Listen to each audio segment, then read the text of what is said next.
¿Qué es Tailwind CSS? Pues bueno, Tailwind simplemente es un framework para CSS.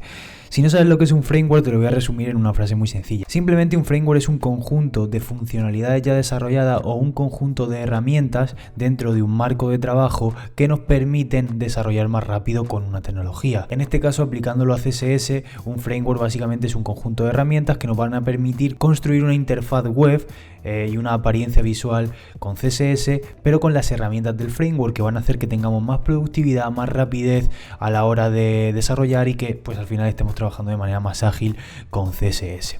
¿Cómo puede estar representado esto en un framework para CSS? Pues puede estar representado mediante clases, un montón de clases que nos sirvan para hacer diferentes elementos visuales o para darle forma al sitio web, o componentes que ya digamos que son clases que nos tienen una apariencia visual concreta para diferentes tipos de elementos que tengamos en el proyecto, y infinidad de herramientas y de utilidades que nos van a permitir ahorrarnos trabajo.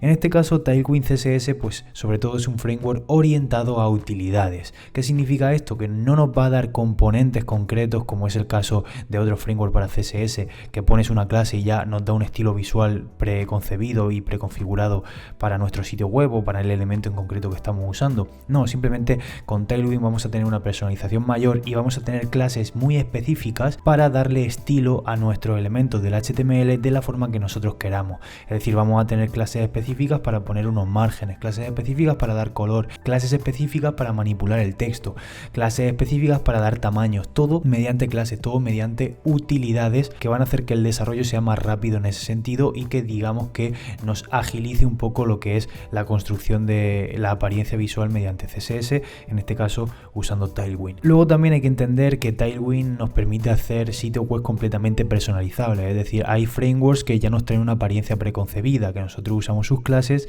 y a no ser que estemos sobreescribiendo esos estilos o esos temas que nos da por defecto, pues vamos a tener una apariencia muy parecida en una web que esté usando ese framework con otra. Pues esto pasa mucho con Bootstrap, que tú fácilmente eres capaz de identificar en la mayoría de casos cuando un sitio web está hecho con Bootstrap y cuando no. Pues en este caso con Tailwind es completamente diferente, porque básicamente lo que hace Tailwind es darnos una capa de utilidades extra que no trae por defecto CSS. Entonces básicamente la personalización es total, es decir, nosotros usamos las herramientas de Tailwind para hacer un CSS digamos que más rápido, más optimizado, pero digamos que la personalización no se ve afectada. Luego también hay que tener en cuenta que con Tailwind o con cualquier otro framework para CSS, pues al final su objetivo es un desarrollo más rápido y más optimizado del proyecto. Al final en las empresas y en el mundo laboral real y en el mundo del desarrollo web en general, cuando tú trabajas y vives de ello, pues tienes que intentar trabajar de la forma más rápida posible, más ágil posible y también de la mejor forma posible. Entonces cuando usamos Tailwind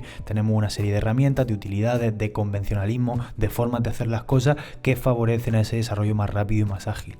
No significa que otras formas de hacerlo, ya sea con CSS nativo o con otros frameworks, sean incorrectas, no, simplemente los frameworks vienen a traernos esto para trabajar más rápido, para sacar adelante el trabajo de manera más ágil, ¿no? Entonces pues eso, Tailwind es un framework, nos va a dar diferentes utilidades que nos van a permitir trabajar con CSS de una manera muy interesante y de una manera también bastante rápida en el momento en el cual nos acostumbremos a Tailwind CSS para trabajar con ello, ¿vale? Así que esto es Tailwind y en las siguientes clases veremos cuáles son las ventajas de Tailwind, qué es lo bueno, qué es lo malo de Tailwind y diferentes cosas más.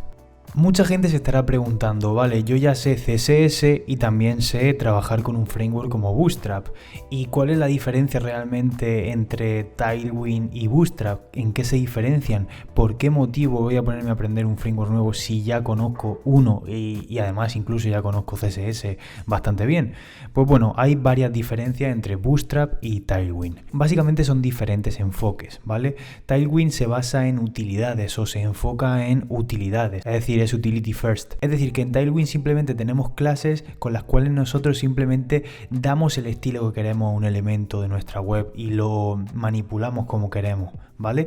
Sin embargo, Bootstrap se basa en componentes, ¿vale? También tiene parte de utilidades, pero sobre todo se basa en componentes. ¿Qué es un componente a diferencia de una utilidad? Pues bueno, un componente básicamente es un elemento que ya trae unos estilos preconcebidos, una forma, una maquetación ya hecha, ¿ok? Es decir, si tú utilizas la clase .navbar en un elemento, pues te crea una barra de navegación, por poner un ejemplo. Si utilizas la clase btn, te crea un botón con unos estilos preconcebidos. Luego tienes varias variantes para aplicarle a ese btn otras clases para que ese componente modifique su comportamiento o su apariencia, ¿vale? Si utilizas la clase, por ejemplo, tooltip, pues te genera un tooltip con un estilo concreto dentro de un HTML concreto.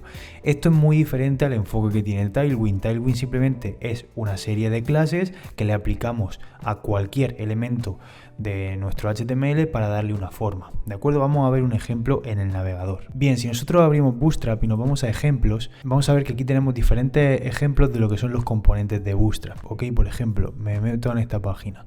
Pues aquí tengo un componente de Bootstrap que es la barra de navegación, ¿vale? Esto ya tiene estos estilos preconcebidos. Un componente para un botón, un componente para crear estas tarjetas, componentes para botones con diferentes tipos de estilos ya preconcebidos, ¿vale? Componente para hacer todo esto, el footer, ¿ok? Y luego, de hecho, si te metes en la documentación, ¿vale? Si nos vamos a la home, ya vimos la documentación de la versión estable, que es la 4.6 ahora mismo, pero que básicamente Bootstrap se trabaja igual prácticamente con todas las versiones. Pues si nos vamos aquí a componentes, nosotros tenemos muchos componentes, alertas, budgets con estos estilos, breadcrumbs también con estos estilos, botones con estos estilos, ¿vale? Se está entendiendo, ¿no? Son muchos componentes para muchos tipos de elementos que podemos generar en una página web, ¿vale? Estos son estilos ya preconcebidos, ya hechos, ya definidos, que para modificarlo o bien utilizamos las clases que nos permiten variar esos colores o variar esa forma, o bien tenemos que modificar los estilos nosotros a mano en el CSS. ¿Ok? Tocando así pues CSS. Luego también hay utilidades, que es más a lo que se aproxima Tailwind, pues para poner un borde, etcétera, para poner, no sé, para hacer diferentes tipos de cosas, pero las utilidades son mucho más limitadas y son menos que las que te permite Tailwind, ¿vale? Pues por ejemplo, para hacer un float, pues tiene varias utilidades también Bootstrap, o sea que tiene varias partes. Y la parte de layout también la tiene para hacer el tema del responsive y todo eso. Entonces básicamente con Bootstrap tenemos ya componentes preconcebidos con unos estilos, pero a diferencia de Tailwind, en Tailwind, si te das cuenta, es otra cosa. Simplemente mirando este gráfico lo vamos a entender muy fácil. Fíjate cómo aquí se están añadiendo clases a los elementos del HTML, ¿vale? Pues por ejemplo, modificar una fuente, añadir un color de texto, ok, con otra clase puedes poner el color de otro texto. Fíjate cómo van variando aquí los estilos en función a las clases que yo pongo. Y fíjate cómo en base a unas clases se le ha dado unos estilos a una tarjeta, que es muy diferente a que estas clases tuvieran unos estilos preconcebidos. No es así, no viene con una apariencia preconcebida, sino que cada una de estas clases que estamos poniendo por aquí son pequeñas utilidades que nos permiten, digamos que un atajo o un shortcut a una propiedad de CSS, ¿de acuerdo? Es decir, el H es para poner altura, el MD es para hacer el responsive de un tamaño mediano de pantalla, ¿vale? El rounded none es para quitar el borde, el rounded full es para hacer un borde redondeado también, text center es como hacer un text align center en CSS. Todo esto, cada una de estas clases son pues eso, utilidades concretas que lo que hace es darnos un atajo a la hora de trabajar con CSS. Luego veremos cuáles son las ventajas y las desventajas de esto, pero yo creo que ya se está viendo que nosotros con Tailwind tenemos una personalización absoluta y con Bootstrap tenemos ya unos estilos preconcebidos basados en componentes, ¿ok? Porque si nosotros usamos la clase alert nos genera esta forma, estos colores, etcétera, ¿ok? Sin embargo, con Tailwind nosotros tenemos que hacer la personalización de cada elemento basándonos en las utilidades que tiene Tailwind, ¿ok? Así que esa sería más o menos la diferencia. Y básicamente Tailwind nos trae un framework basado en utilidades para una mayor personalización usando las clases que él nos da. No usar las clases para generar unos componentes en la pantalla. Eso es diferente y el enfoque de Bootstrap es otro. Son enfoques completamente buenos los dos y válidos los dos. Pero bueno, pues esas son las diferencias principales entre Bootstrap y Tailwind, ¿vale? Así que en la siguiente clase vamos a ver cuáles son las ventajas de Tailwind y luego también veremos cuáles son las desventajas.